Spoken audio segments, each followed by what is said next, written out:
বিসমিল্লাহির রহমানির রহিম। ভ্রু কুঁচকালো ও মুখ ফিরিয়ে নিল, কারণ সেই অন্ধটি তার কাছে এসেছে।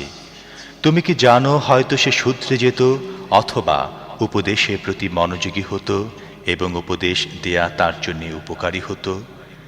যে ব্যক্তি বেপরোয়া ভাব দেখায়, তুমি তার প্রতি মনোযোগী হও, অথচ সে যদি শুধরে না যায়, তাহলে তোমার উপর এর কি দায়িত্ব আছে?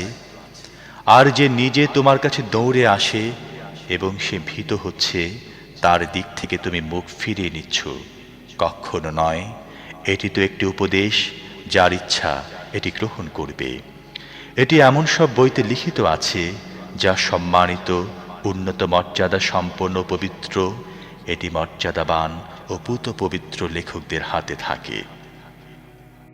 লানত মানুষের প্রতি, সে কত বড় সত্য অস্বীকারী। কোন জিনিস থেকে আল্লাহ তাকে সৃষ্টি করেছেন? এক বিন্দু শুক্র থেকে।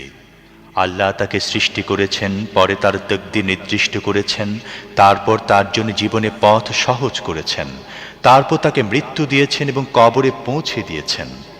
তারপর যখন তিনি চাইবেন, তাকে আবার উঠিয়ে দাঁড় করিয়ে দেবেন। কখনো নয়। আল্লাহ তাকে যে কর্তব্য পালন করার হুকুম দিয়েছিলেন, তা সে পালন করেনি। মানুষ তার খাদ্যের দিকে একবার নজর দিক। আমি প্রচুর পানি ঢেলেছি, তারপর জমিনকে অদ্ভুতভাবে বিদীর্ণ করেছি। এরপর তার মধ্যে উৎপন্ন করেছি শস্য, আঙুর, শাকসবজি, জৈতুন, খেজুর, ঘন বাগান, নানা জাতের ফল ও ঘাস, তোমাদের ও তোমাদের গৃহপালিত পশুর জীবন ধারণের সামগ্রী হিসেবে।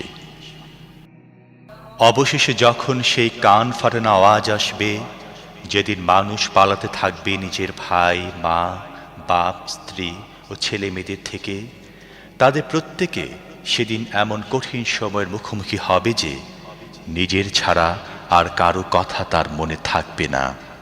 সেদিন কতক চেহারা উজ্জ্বল হয়ে উঠবে, হাসি মুখ ও খুশিতে ডগবগ করবে। আবার কতক চেহারা হবে সেদিন ধুলিমলিন, কালি মাখা, তারাই হবে কাফের ও পাপী।